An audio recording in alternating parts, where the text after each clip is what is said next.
मेरी कहानी। शादी के फेरे होते ही मेरी विदाई हो गई और बहुत दूर का सफ़र करके हम एक गांव में आ गए। ससुराल पहुंचते ही मुझे एक कमरे में बिठा दिया गया। मैं एक पढ़ी लिखी लड़की थी और मेरी मम्मी पापा ने मेरी शादी मेरी मर्जी के खिलाफ एक किसान से की थी। मैं अपने भाग्य पर रो रही थी। इसके अलावा और कुछ भी नहीं कर सकती थी। बस बैठी रो रही थी। कुछ देर बाद मेरे पति अंदर आए तो मैंने हल्की सी झलक देखी तो एकदम मुझे गंवार से लगे। उनका रंग थोड़ा सांवला था। वो मेरे सामने आकर बैठ गए और मुस्कुराने लगे। मुझे उनका यूं देखना बहुत बुरा लग रहा था। वो मुझे एक आंख भी नहीं भा रहा था और वो मुझसे कहने लगा, मैं बहुत किस्मत वाला हूँ जो मुझे तुम जैसी खूबसूरत और पढ़ी लिखी पत्नी मिली है। मैंने उसकी बात का तुरंत जवाब दिया और कहा, और मैं बहुत बदकिस्मत हूँ जो मुझे तुम जैसा पति मिला है। मेरी यह बात सुनकर उसके चेहरे का रंग सा उड़ गया। उसे शायद मुझे इस बात की उम्मीद बिल्कुल नहीं थी, क्योंकि मेरा दिमाग खराब था। मेरे माता पिता ने लाख मना करने पर भी मेरी शादी गांव में की थी। मेरे मना करने पर मम्मी पापा ने कहा था, लड़का बहुत अच्छा है, अपनी ज़मीन पर खेती करता है, अच्छे ख़ानदान से है, अच्छा कमाता है, तुम बहुत खुश रहोगी। लेकिन क्या खुशी, बस अच्छी कमाई और अच्छे ख़ानदान तक ही सीमित है। मेरी खुशी कोई मायने नहीं रखती। मैं नकारात्मक विचारों का एक सैलाब लिए बैठी थी। मेरे अंदर बहुत जलन थी। मेरा व्यवहार, मेरे शब्द मेरे वश में नहीं थे।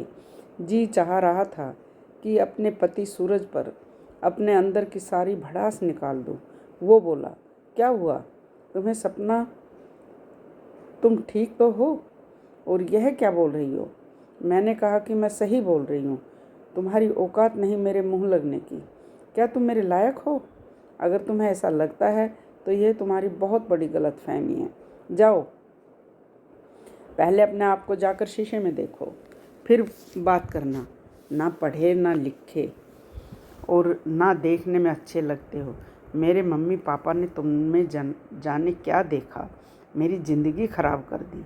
और यह बोलकर मैं रोने लगी। वो चुप बैठ गया, मायूस हो गया। मैंने रोते हुए कहा, मैं किसी और से मोहब्बत करती हूँ। मैं तुम्हारे साथ बिल्कुल भी नहीं रह सकती। मेरी यह बात सुनकर वो हक्का बक्का रह गया और बोला, सपना, ये तुम क्या बकवास कर रही हो? तुम होश में तो हो? मैंने बोला, इसमें हैरान होने वाली कौन सी बात है? जिससे मैं प्यार करती हूँ वो तुमसे 1000 गुना अच्छा है, स्मार्ट है, पढ़ा लिखा है। यह सुनकर उसकी आंखें नम हो गई और वो बाहर चला गया। मगर ये सच था, मैं एक लड़के से प्यार करती थी जो मेरे कॉलेज का ही था। कुछ दिन हम मिले, फ़ोन एक्सचेंज किए और फिर हम दोनों को एक दूसरे से बहुत ज़्यादा मोहब्बत हो गई। मैं अभी भी अपने किस्मत पर रो रही थी। वह रूम में वापस आया। उसकी आंखें थोड़ी सूजी हुई थी और पूरा चेहरा पानी से गीला था। वो शायद रोकर आया था। उसने एक चादर उठाई और नीचे लेट गया। मैंने भी अपने कपड़े बदले, ईश्वर को धन्यवाद किया और बेड पर लेट गई। काफ़ी दिन यूं ही बीत गए। ना मैंने सूरज से कोई बात की और ना सूरज ने मुझे। वो दिन निकलते ही खेतों में चला जाता। शाम में थक हार कर घर वापस आता तो मिट्टी, कपड़े और खाद से मैले और पसीने में पूरा शरीर भीगा रहता। उसको देखकर मुझे उससे घिन आती थी। मैं बड़े गुस्से में उसकी तरफ देखती और मुंह फेर लेती थी। वह मुझे देखकर कमरे में चला जाता और नहा धोकर वापस आता तो मेरी मजबूरी ये थी कि मुझे सबके सामने बैठकर खाना खाना पड़ता था। मेरी ससुराल में सब एक साथ बैठकर खाना खाते थे, जो मुझसे बिल्कुल भी नहीं होता था। कुछ दिनों आधी रोटी खाती और उठ जाती। सूरज शायद ये समझ गया था कि मैं उनके साथ बैठकर खाना नहीं खा पाती, इसलिए अब वो खुद आधी रोटी खाकर उठ जाता और मैं भर पेट खाना खाती। मुझे इससे बिल्कुल फ़र्क नहीं पड़ता था कि सूरज सारा दिन खेत में मेहनत करता है, शाम को थक हार कर घर आता है तो उसे पेट भर खाना भी नहीं मिल पाता। मैं तो बस अपनी अधूरी ख्वाहिशों के बारे में ही सोचती रहती थी। मैंने अपनी मोहब्बत, अपने प्यार दीपक के बारे में सोचती रहती थी। मेरे पास जो फ़ोन था वो मेरी मम्मी ने मुझसे वापस ले लिया था। अब कहती कि यहाँ बहू बेटियों को फ़ोन रखने का रिवाज नहीं है। जब मुझसे नहीं रहा गया तो मैंने सारी शर्म लिहाज छोड़कर दीपक से फ़ोन मांगा और बोला कि मुझे सूरज से फ़ोन मांगा और बोला कि मुझे दीपक से बात करनी है। मेरी बात सुनकर वो आश्चर्य से मेरी तरफ देखने लगा, लेकिन मेरी बेशर्मी बहुत ज़्यादा बढ़ चुकी थी। मैंने उसके हाथ से फ़ोन छीन लिया और दीपक का नंबर डायल कर बात करने लगी। जब दीपक से बात की तो वो भी मेरी वजह से बहुत परेशान था। मैंने उसे रोते हुए सारी बात बताई। सूरज मेरे पास ही था और इस बात को भी मुझे कोई एहसास नहीं था। उसने चुपचाप सारी अपनी चादर ज़मीन पर बिछाई और लेट गया। अब तो ये रोज़ का काम हो गया था। मैं सूरज से फ़ोन लेती और दीपक से बात करती। वो मुझे अभी भी अपनाने को तैयार था। एक दिन कमरे के अंदर नेटवर्क नहीं आ रहे थे। मैं बात करने बाहर चली गई। सब सो गए थे और सूरज भी सो गया था। मैं बाहर खड़ी दीपक से बात कर रही थी। अचानक मेरे पीछे से मेरे देवर ने आकर मुझसे फ़ोन छीन लिया और बोला, बेशरम, पति के होते हुए यार बना रखे हैं, शर्म नहीं आती? जरा भी पता नहीं वो कब से मेरी बात सुन रहा था। वो खूब ज़ोर ज़ोर से मुझ पर चिल्लाने लगा। धीरे धीरे सब लोग अपने कमरे से निकल कर आ गए और सूरज भी आंखें मलते हुए आया और तेज़ आवाज़ में बोला, क्यों, क्या बात है? इतनी रात को इतनी ज़ोर ज़ोर से क्यों चिल्ला रहा है? मेरे देवर ने सबके सामने मेरी पोल खोल दी। सब मुझे हैरानी से देख रहे थे, लेकिन मैं मन ही मन खुश हो रही थी क्योंकि इनकी सारी सच्चाई पता लग चुकी थी। अब यह मुझे मेरे घर भेज देंगे और फिर मैं दीपक से शादी कर लूँगी। लेकिन ऐसा कुछ नहीं हुआ क्योंकि सूरज ने अपने भाई को ही झूठा साबित कर लिया और बोला कि मुझे पूरा विश्वास है कि मेरी पत्नी ऐसा नहीं करेगी और ये अपनी एक सहेली से बात करती है।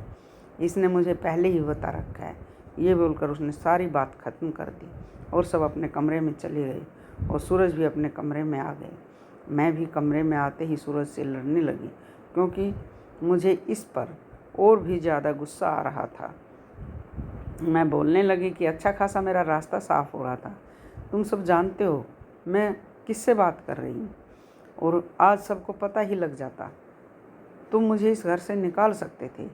मेरे मम्मी पापा को मजबूर होकर मेरी शादी दीपक से करनी पड़ती, लेकिन तुम्हारी इस बकवास ने मेरे सारे रास्ते बंद कर दिए। तुम मुझे छोड़ क्यों नहीं देते? क्योंकि मम्मी पापा की वजह से मैं खुद कुछ नहीं कर सकती थी। अगर मैं तुम्हें छोड़ भी दूँ तब भी मैं तुम पर कोई इल्ज़ाम बर्दाश्त नहीं कर पाता, क्योंकि तुम्हारी और तुम्हारे मम्मी पापा की इज्जत मेरी इज्जत भी है। अगर वो लड़का तुम्हें इज्जत से साथ अपनाने को तैयार है तो 2-3 दिन में मैं तुम्हें खुद उनके पास लेकर जाऊंगा। उससे बात करके खुद सारा इल्ज़ाम लेकर तुम्हें तुम्हारे घर छोड़ दूंगा और तलाक के पेपर भी भिजवा दूंगा। तुम शौक़ से उसके साथ शादी करना और खुश रहना। ये सुनकर मैं बहुत खुश हो गई। पहली बार उसके लिए मेरी भावनाएं बदलने लगी, लेकिन मैं होश में आई और सारी बात मैंने दीपक को बताई। वो भी बहुत खुश हुआ और बोला, तुम शहर आ जाओ और अपने पति से तलाक ले लो। पहले हम कोर्ट मैरिज करेंगे, उसके बाद तुम्हारे मम्मी पापा हमें अपनाने के लिए मजबूर हो जाएंगे। मैंने भी हाँ बोल दिया और 2-3 दिन बाद सूरज के साथ दीपक के बताए एड्रेस पर शहर पहुंच गई और सूरज से बोली, अब तुम जाओ और मुझे तलाक के पेपर भिजवा देना। मेरा और तुम्हारा कोई रिश्ता नहीं है, मैं दीपक से शादी कर लूँगी। वो बोला, 1-2 दिन में मैं इसी एड्रेस पर तलाक के पेपर भिजवा दूंगा और वो वहाँ से चला गया। मैंने दीपक का घर का दरवाज़ा खटखटाया तो दरवाज़ा दीपक ने ही खोला। मुझे देखकर वो बहुत खुश हुआ। मैं घर के अंदर आ गई। घर में उसके अलावा और कोई नहीं था, जबकि उसने मुझे बोला था कि मैंने घर में सबको बता दिया है। मैंने खाली घर देखकर उससे पूछा, तुम्हारे घर वाले कहाँ हैं? उसने बोला, कमरे में अंदर आओ, बैठकर बात करते हैं। हमने बहुत सारी बातें की और उसके बाद मेरे साथ अपनी फ़ोटो भी ली और किसी को सेंड करने लगा। जब मैंने उससे पूछा कि किसको भेज रहे हो तो बोला, तुम्हारे देवर को, और ये बोलकर नहाने चला गया। कुछ देर बाद उसके फ़ोन पर उसी नंबर से वापस मैसेज आया। मैंने देखा था, लिखा हुआ था, लड़की तो लाजवाब है, पर मैं इसकी कीमत 2 लाख रुपए दूंगा। जब मैंने ये पढ़ा तो मेरे पैरों तले की ज़मीन निकल गई। इससे पहले कुछ अनर्थ होता, मैं वहाँ से भाग आई और रोते रोते अपने ससुराल पहुँच गई। मुझे घर देखकर सूरज चौंक गया और बोला कि अब क्या हुआ? बोल तो दिया था कि पेपर भिजवा दूंगा, अब यहाँ क्या लेने आई हो? मैंने उसको ना चाहते हुए भी सारी बात बताई। उसने सारी बात सुनी और कुछ नहीं बोला। मैं उसके सामने अपने आप को बहुत छोटा महसूस कर रही थी। थोड़ी देर बाद रात हो गई। वो हमेशा की तरह अपनी चादर बिछाकर सो गया, लेकिन आज मुझे नींद नहीं आई। सारी रात रोती रही और सूरज के साथ किया हुआ गंदा व्यवहार मुझे बहुत एहसास दिला रहा था। और कुछ देर बाद ही दीपक का फ़ोन आया। मैंने कॉल नहीं उठाया और उसका नंबर ब्लॉक कर दिया। कुछ देर बाद सुबह हो गई तो मैंने देखा कि सूरज अपने बिस्तर पर नहीं है, क्योंकि रात में मैंने सोच लिया था कि सूरज से माफ़ी मांगूंगी और उसे अपना लूँगी, क्योंकि उससे ज़्यादा मोहब्बत और खुश मुझे कोई नहीं रख सकता। ये बात मुझे समझ आ गई थी। खूबसूरती उसके अच्छे व्यवहार से होती है, और मेरे सूरज का व्यवहार बहुत अच्छा था। शाम हुई तो सूरज घर आया। मैंने सूरज से माफ़ी मांगी। मैं बहुत रोई, लेकिन सूरज कुछ नहीं बोला और कुछ पेपर दिया और कहा कि इन्हें पढ़कर इन पर साइन कर देना। मैंने उससे कहा, मुझे माफ़ कर दो, मुझे तलाक नहीं चाहिए, मुझे अब हमेशा तुम्हारे साथ रहना है।